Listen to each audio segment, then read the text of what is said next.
السلام علیکم ورحمۃ اللہ وبرکاتہ۔ الحمدللہ وحدہ والصلاة والسلام علی من لا نبی بعد۔ اعوذ باللہ من الشیطان الرجیم، بسم اللہ الرحمن الرحیم۔ وَلَوْ أَنَّنَا نَزَّلْنَا إِلَيْهِمُ الْمَلَائِكَةَ وَكَلَّمَهُمُ الْمَوْتَى وَحَشَرْنَا عَلَيْهِمْ كُلَّ شَيْءٍ قُبُلًا مَا كَانُوا لِيُؤْمِنُوا إِلَّا أَن يَشَاءَ اللَّهُ وَلَكِنَّ أَكْثَرَهُمْ يَجْهَلُونَ۔ یہ 8واں پارہ ہے۔ اللہ رب العالمین نے اس پارے کا آغاز اس طرح سے کیا ہے کہ بعض انسان کی طبیعتیں یا ان کا مزاج اتنا سخت اور کٹھور ہوتا ہے کہ اگر بڑی سے بڑی دلیل بھی ان کے سامنے پیش کر دی جائے تب بھی وہ اس دلیل کو ماننے والے نہیں، اتنے منفی سوچ کے ہوتے ہیں۔ پیارے پیغمبر محمد عربی صلی اللہ علیہ وسلم نے جب اپنی نبوت اور رسالت کا اعلان کیا تو بہت سارے لوگوں نے، جن کی طبیعتوں میں کجی اور انحراف تھا، انہوں نے آپ سے مطالبہ کیا کہ آپ کوئی نشانی لے آؤ، کوئی معجزہ دکھا دو۔ تو گاہے بگاہے اللہ تعالیٰ نے معجزات عطا کیے، دکھائے بھی، لیکن پھر بھی کچھ لوگ ایمان نہیں لائے۔ تو اللہ رب العالمین نے پیارے پیغمبر سے بیان فرمایا اور بڑا سخت اسلوب اپنایا ہے۔ اللہ رب العالمین نے بیان فرمایا کہ وَلَوْ أَنَّنَا نَزَّلْنَا إِلَيْهِمُ الْمَلَائِكَةَ، اگر ہم ان کے سامنے فرشتوں کو نازل کر دیں، وَكَلَّمَهُمُ الْمَوْتَى، اور مردے زندہ ہو کر کے ان سے بات کرنے لگے، وَحَشَرْنَا عَلَيْهِمْ كُلَّ شَيْءٍ قُبُلًا، اور ہر چیز کو ہم ان کے سامنے لا کر پیش کر دیں، مَا كَانُوا لِيُؤْمِنُوا، تو بھی یہ ایمان لانے والے نہیں۔ اب اشارہ یہاں یہ ہے کہ اے پیغمبر، آپ کو جو مشن دیا گیا ہے آپ اس میں لگے رہیے، آپ دلائل سے، براہین سے اپنی باتیں پیش کیجیے۔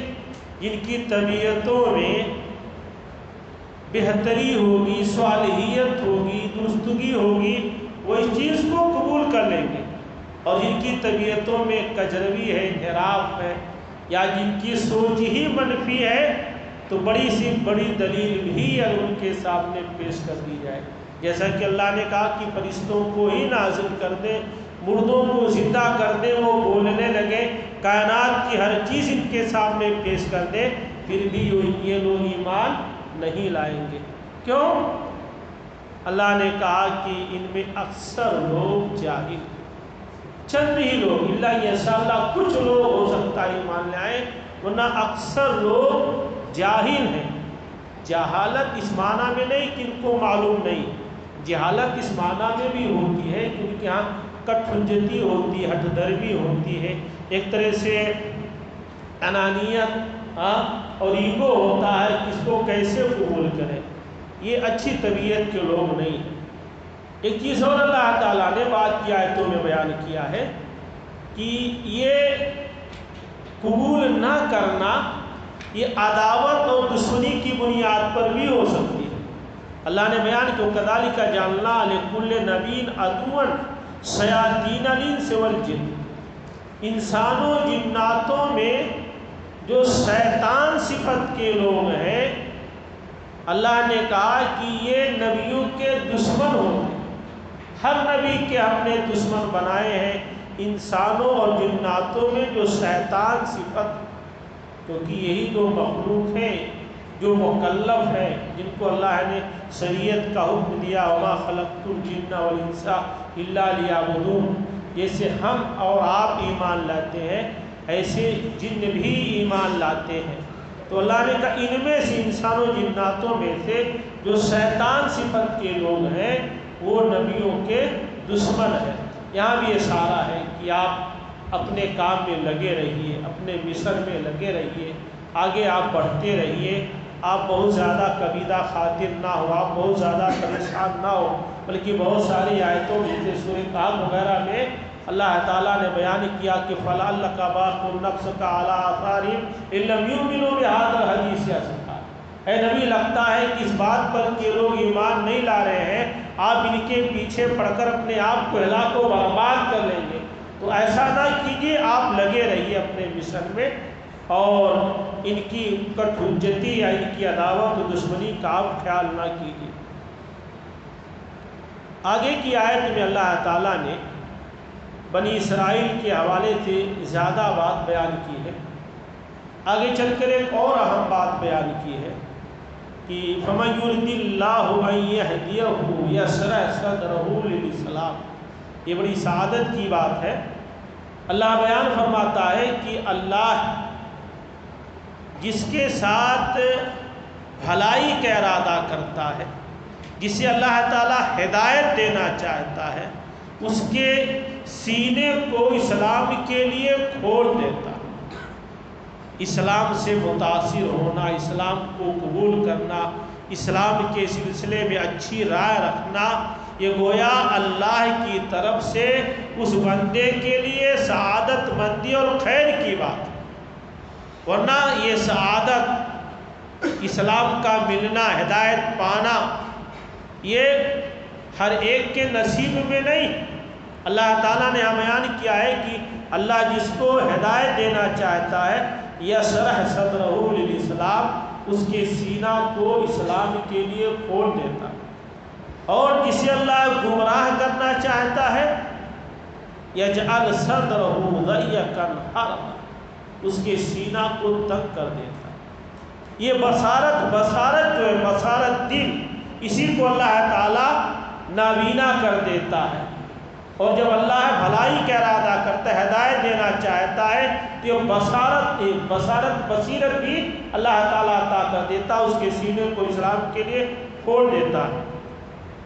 آپ نے سنا ہوگا کہ اللہ کے نبی صلی اللہ علیہ وسلم نے ابو جہل اور حضرت عمر بن خطاب دونوں کے بارے میں اللہ تعالیٰ سے دعا کی تھی کہ العالمین ان دونوں میں سے جو تیرے نزدیک بہتر ہوں، انہیں اسلام کی دولت دے کر کے اسلام کو مضبوط کر۔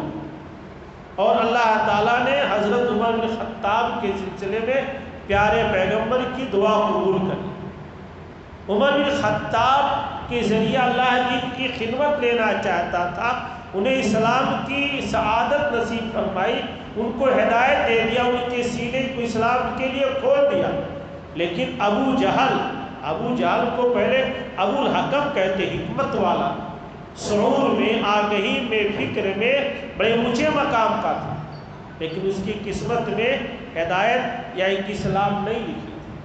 تو یہاں وہی چیز اللہ نے بیان کیا ہے کہ اللہ جس کو ہدایت دینا چاہتا ہے، اس کے سینہ کو اسلام کے لیے کھول دیتا ہے، اور جسے گمراہ کرنا چاہتا ہے، اس کے سینہ کو اللہ تعالیٰ تنگ کر دیتا ہے۔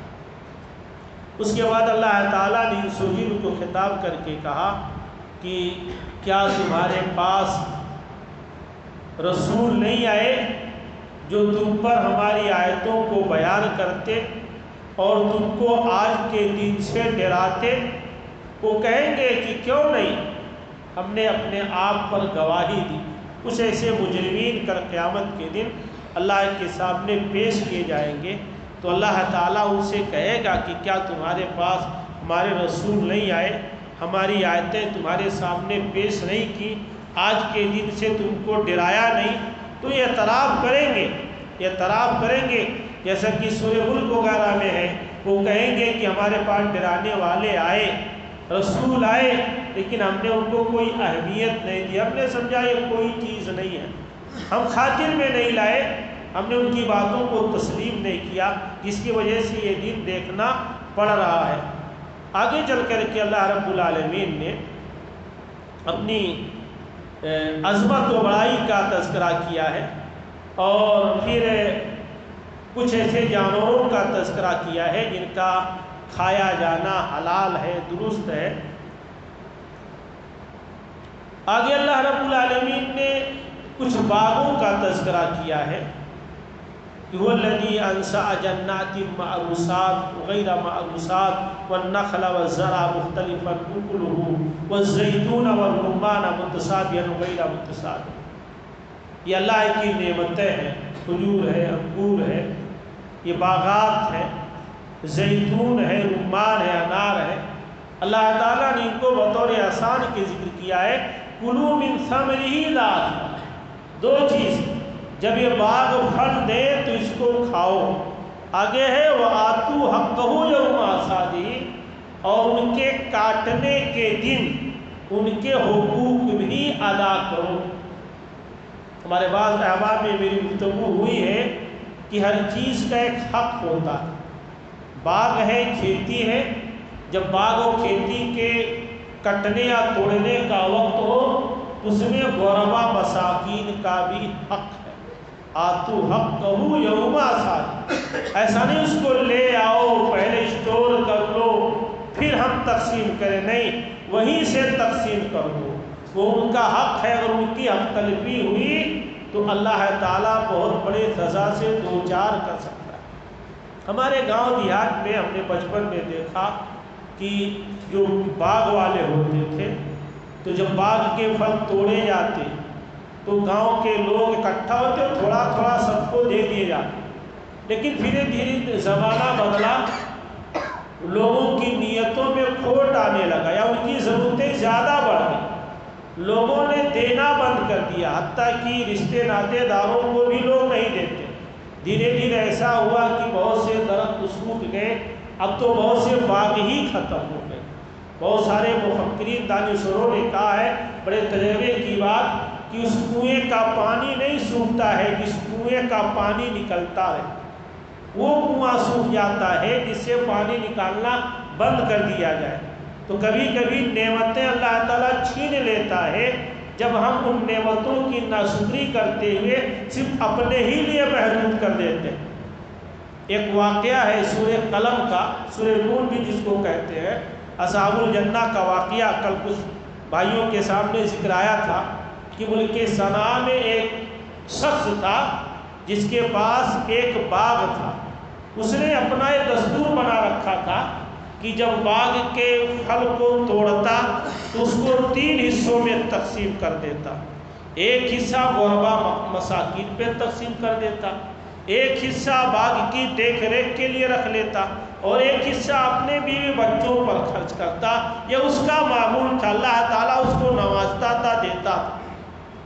اس کے انتقال کے بعد جب بچوں کا وقت آیا تو انہوں نے سوچا کہ ہمارے والد صاحب بیوقوف تھے جو تقسیم کر دیا کرتے تھے، یا اس زمانے میں خراجات کم تھے، اب ضروریات بڑھ گئی ہیں۔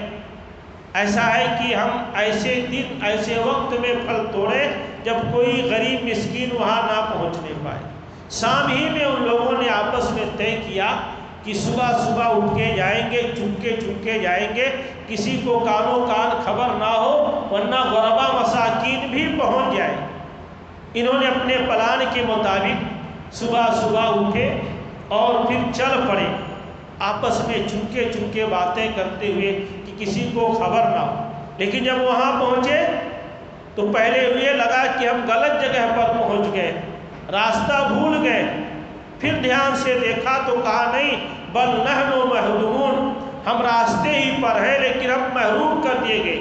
ہوا یہ کہ جب یہ رات میں پلان بنا کر کے سوئے تو رات ہی میں طائف من ربک وہم نائمون، ایک چکر لگانے والی ایک آگ آئی اور ان کے باغ کو جلا دیا، راکھ کر دیا، یہ سوئے ہوئے تھے۔ صبح جا کے جب دیکھا تو پورا باغ جل کے راکھ ہو چکا تھا، اور پھر آپس میں ایک دوسرے پر ملامت کرنے لگے۔ تو غربا مساکین کا حق مان لینا یہ شریعت میں بہت بڑا جرم ہے۔ آپ اندازہ لگائیے کہ بھی حق مارا نہیں تو حق مارنے کی نیت کی تھی، اور اللہ تعالیٰ نے اتنی بڑی سزا دی کہ پورا باغ ہی جلا دیا۔ کبھی کبھی ایسا ہوتا ہے کہ ہم ایک مزدور کی مزدوری 1500 1200 1500 رکھ لیتے ہیں اور پتہ چلتا ہے کہ لاکھوں کا ہمارا نقصان ہو گیا. لیکن بہت کم لوگ کا دماغ وہاں تک پہنچتا ہے کہ اس غریب کی وجہ سے ہوا ہوگا جس کا ہم نے حق مارا ہے، اس کو تو ہم نصیب و تقدیر پر چھوڑ دیتے کہ پتہ نہیں کیا لکھا تھا ایسے ہوا. یہ ہوتا ہی ہوتا ہے. میں اپنا پرسنل بتاؤں، جب میں بازار میں کوئی چیز خریدنے جاتا ہوں تو سبزی والوں کو تھوڑی دیر کے لیے ہنسا دیتا ہوں. میں پوچھتا ہوں بھائی دو کتنے میں؟ اتنے میں. ٹھیک ہے، توڑنے لگتے ہیں، مولوی صاحب دیکھو میری طرف. یا پٹرول والا، مولوی صاحب دیکھو میری طرف. میں کہتا ہوں میں نہیں دیکھوں گا، تم دیکھو. کہ کیوں بھائی؟ میں کہا میرا کتنا لوگے؟ 10-20 روپیہ لوگے. لیکن مجھے یقین ہے کہ آج شام میں آپ کے بیٹے کو بخار چڑھے گا، جو 100 روپیہ میں علاج ہو سکتا ہے 1000 روپیہ لگے گا.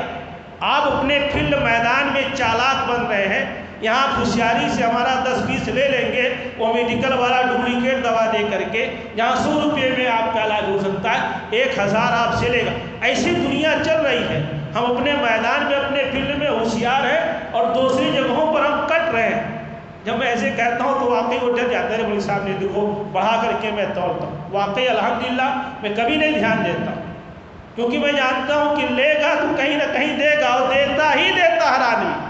آج سے آپ تجربہ کر کے دیکھ لیجئے گا، یا پوری زندگی میں آپ غور کیجئے، سوچئے ماضی میں ضرور ایسا ہوا ہوگا جہاں ہم لینے کی کوشش کرتے ہیں اس سے زیادہ ہم کو دینا پڑتا ہے. یہ اللہ کا قدرت کا نظام ہے اور ایسے چلا رہا ہے.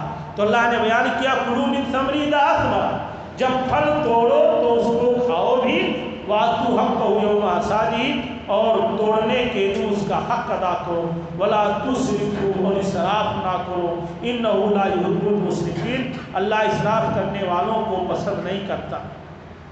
ایسے اور چھوٹی چھوٹی چیزیں اللہ تعالیٰ نے یہاں بیان کیا، خاص کر یتیموں کے سلسلے میں، ولا تقربوا مال الیتیم الا بالتی ہی احسن.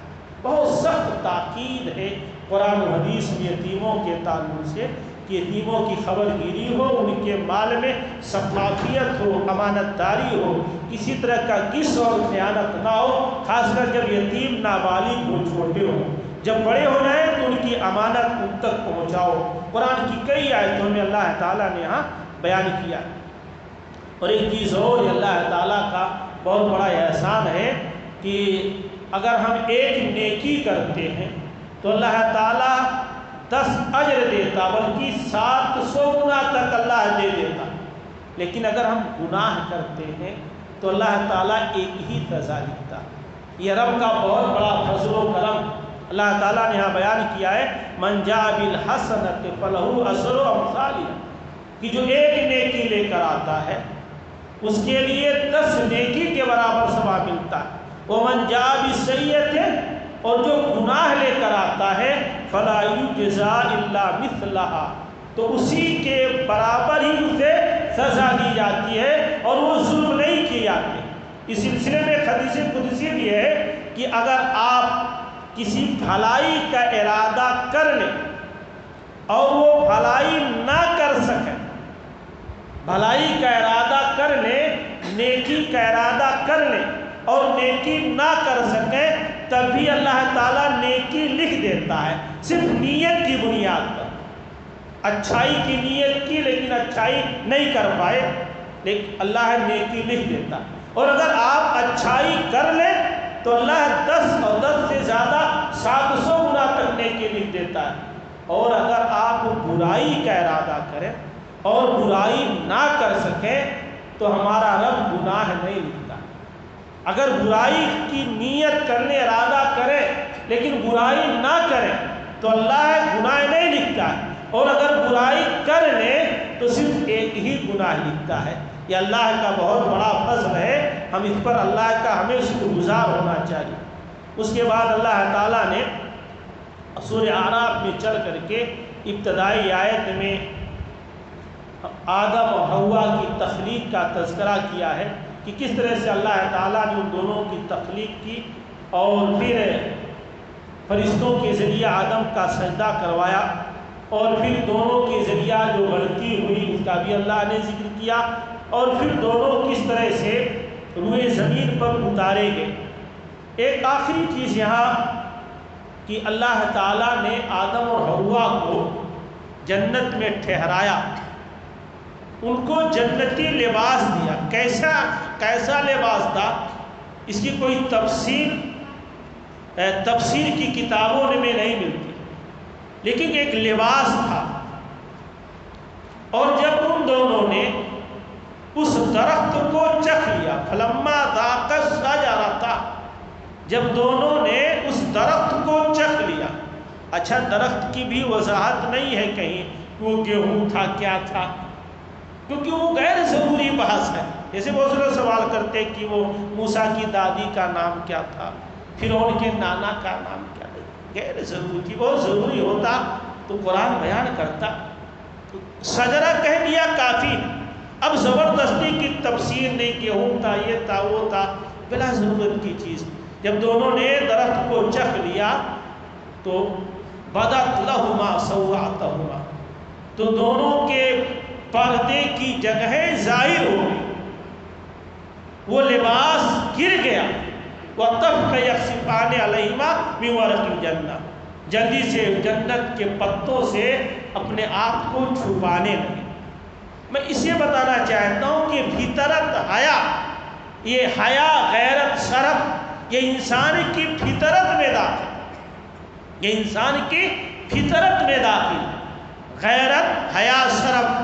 اسی لیے ہمارے اردو زبان میں کہا جاتا ہے جب کوئی چیز ہو جاتی ہے کہ اس کے اندر حیا نہیں، شرم نہیں.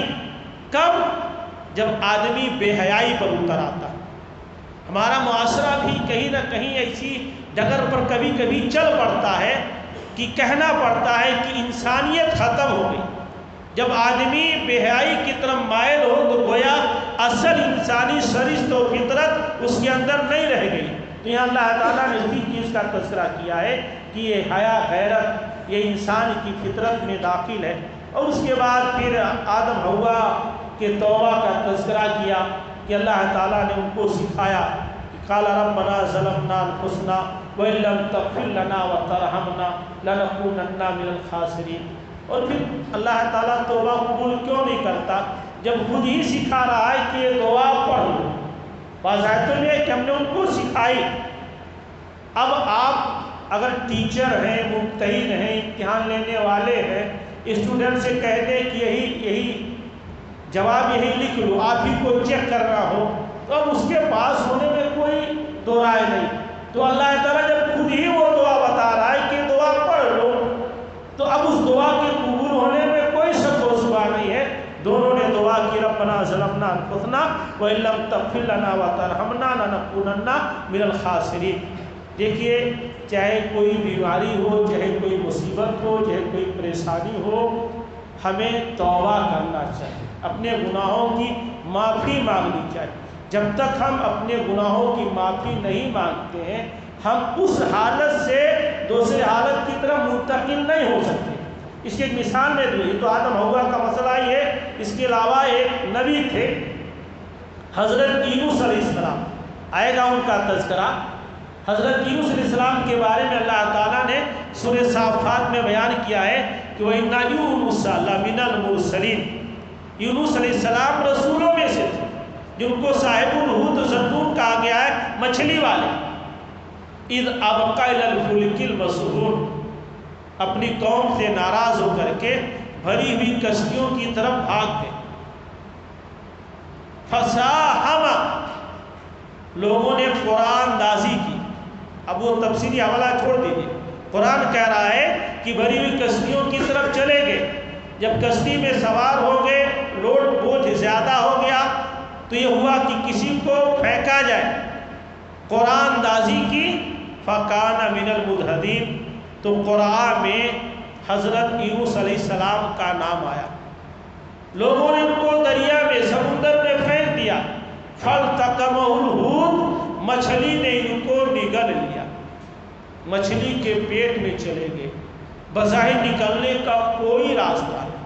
قرآن میں ظلمات فوقا ظلمات کا ہے، رات کی تاریکی، سمندر کی تاریکی، مچھلی کے پیٹ.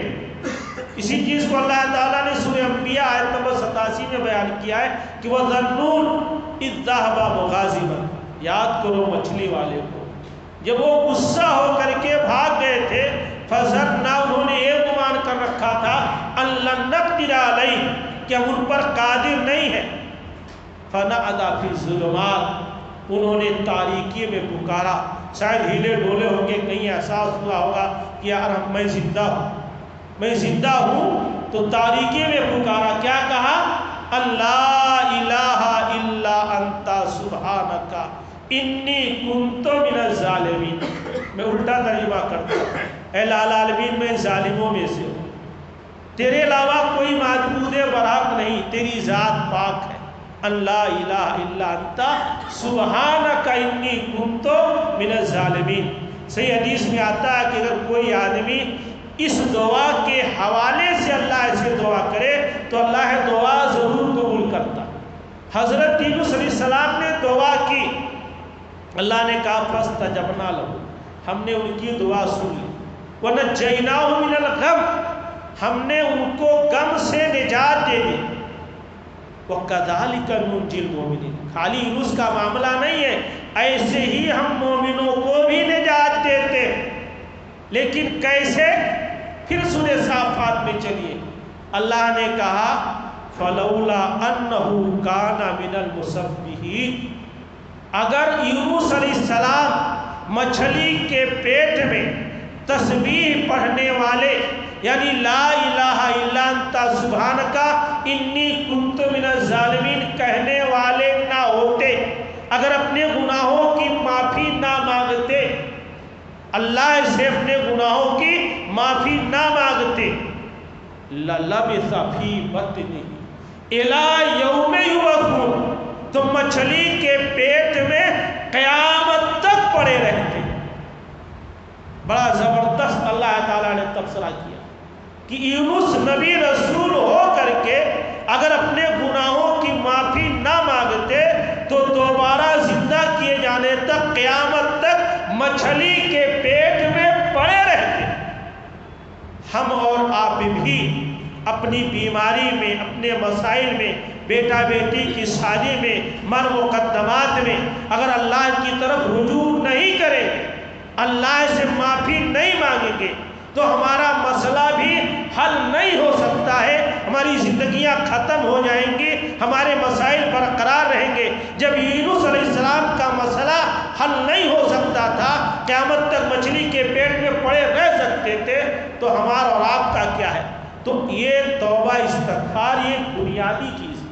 ہمارے پیارے پیغمبر محمد عربی صلی اللہ علیہ وسلم کہتے تھے کہ توبوا الی اللہ واستغفروا، اے لوگوں توبہ کرو، اللہ کی استغفار کرو، انی اتوب فی الیوم 100 مرہ، کہ میں دن میں 100 مرتبہ اللہ سے توبہ استغفار کرتا ہوں۔ آپ امام الانبیاء، آپ سید ولد آدم، آپ سراپا بخشے بخشائے ہوئے، آپ دن میں 100 بار اللہ سے توبہ کریں۔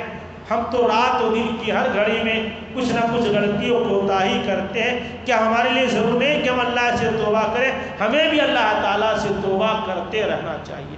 اللہ تعالیٰ ہم سب کو کتاب و سنت کی صحیح و سچی سمجھتا فرمائے اور کتاب و سنت کی روشنی میں زندگی گزارنے کی توفیق عطا فرمائے۔ آمین۔ السلام علیکم ورحمۃ اللہ وبرکاتہ۔